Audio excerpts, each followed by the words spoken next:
मैं doctor Dheeraj Kumar, MD MRCP DM gastro Incure clinic से। आज मेरे साथ बैठे हुए हैं, ये हमारे मेहमान हैं, ये इनके भाई हैं उमा शंकर, जो यहाँ आए थे कुछ दिन पहले पेशेंट बन के। और इनकी स्टोरी जो है बड़ा यूनिक है और उसमें समझने और सीखने की बात भी है। तो पहले इनके जो भाई हैं ये बताएंगे कि क्या हुआ, कैसे हुआ और यहाँ ये कैसे पहुंचे।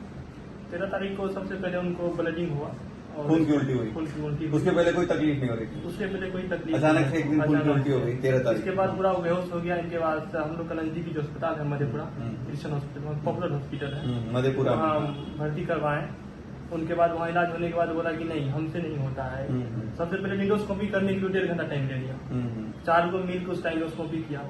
फिर हम सर बोले नहीं इसको आईजीएमएस ले जाइए। आईजीएमएस ले गए तो फिर वहाँ कोई तरह का इलाज नहीं, तो दिखाए तो हेमोग्लोबिन को बोला कि एडमिट ही नहीं होगा। हेमोग्लोबिन बहुत कम हो गया था। बहुत कम हो कितना गया था? 3 या 4 पहुंच गया था, 5 या कुछ 5 हेमोग्लोबिन बहुत कम हो उसके गया। बाद एक अमित भैया है, वो आप बोले धीरज सर के नाम, आपके नाम बोले, हम बोले इसका पता भेजिए सर का। तब हम यहाँ आए तो ये आए थे तो हेमोग्लोबिन 5 था और एक इंडोस्कोपी इनकी हो रखी थी, इसमें वो रिपोर्ट लिखा हुआ था, उसमें लिखा था अल्सर बना हुआ है।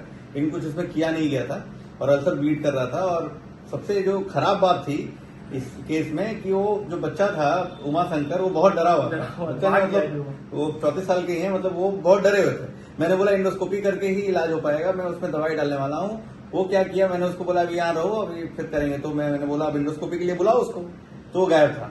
तो पता चला इनके भाई बोले सर वो इंडोस्कोपी कराएगा नहीं, किसी भी हाल में नहीं कराएगा, वो भाग गया। तो सही में 5 हेमोग्लोबिन है, चक्कर आ रहा है, लेकिन वो भाग गया। उसको फिर समझा बुझा के, इनका बहुत रोल है, मतलब हम तो नहीं गए नीचे, यही गए बुला के समझा के लाए। तो एक ही बात करना सर, जो करना कीजिए, इंडोस्कोपी तो नहीं करवाएंगे, मर जाएंगे इंडोस्कोपी हम मर जाएंगे, इंडोस्कोपी नहीं करेंगे, क्योंकि मुझे 1.5 घंटे में इंडोस्कोपी किया गया। जो 1 मिनट का जो 1.5 मिनट का काम था, अनफॉर्चुनेटली उनका एक्सपीरियंस इतना खराब था कि वो डरे हुए थे। फिर उन्होंने बहुत समझाया, मैंने बोला आपको सीडेट कर देता हूँ, मैं बेहोश कर देता हूँ। तो उस पर तैयार हुआ, चलो ठीक है। फिर उनको सीडेट किया गया, इंडोस्कोपी की गई। इंडोस्कोपी में देखा गया कि बड़ा सा अल्सर बना हुआ है। तो अल्सर को मैंने चारों तरफ से दवाई देके उसको ठीक किया, पैक किया, उसमें और भी चीजें की और अल्टीमेटली वो काम जो भी है बहुत अच्छे से 2 से 3 मिनट में मेरा हो गया। उनको मैंने बोला पता चला, तो मुस्कुरा रहा था कि नहीं आज तो उनको कुछ पता नहीं चला। उसके बाद एक दिन रखा, उनको कुछ दवाइयां चलाई, फिर अगले दिन डिस्चार्ज किया। आज वो लगभग कितने दिन बाद, 10-12 दिन बाद आए। कोई ब्लड नहीं चढ़ाया गया था। यहाँ पे आने के बाद आज उनका हेमोग्लोबिन बढ़ के 9.5 पहुंच गया है और बहुत ही फिट है, कोई चक्कर नहीं आ रहा है, वो ठीक है। और इनका सबसे ज्यादा खुश उसका भाई है, जो उस दिन बहुत ही चिंतित था, रात में भी बहुत डरा हुआ था कि क्या होगा नहीं होगा, और वो बिल्कुल फिट है। फिर से मैंने बात की कि इंडोस्कोपी करके देख लेता हूँ, फिर बोले नहीं तो बोला चलो ठीक है, अब तुम ठीक हो, कुछ होने वाला नहीं है, दवाइयां चलती रहेंगी। और उनका रिपोर्ट बायोप्सी का भी आया है, वो भी बिल्कुल नॉर्मल है। एच पाइलोरी के कारण इन्फेक्शन हुआ था। इसमें लर्निंग की बात यह है कि वो बता रहे हैं मुझे कुछ नहीं था, ऐसा नहीं होता है। गैस बनता है लोगों को, उसको इग्नोर कर देते हैं लोग। गैस बना या पेट फूल गया तो उनको लगता है कि चलो नॉर्मल है, और वही बाद में अल्सर का रूप ले लेता है। अचानक से अल्सर नहीं बनता है। उसको भी, उमा शंकर को भी एक छोटी मोटी तकलीफ होती होगी, उन्होंने उसको इग्नोर किया और एक दिन खून की उल्टी के रूप में उसका मैनिफेस्टेशन मिला। तो लेकिन अच्छी बात हुई कि समय पर उनका इलाज हो गया और वो अभी बिल्कुल ठीक है।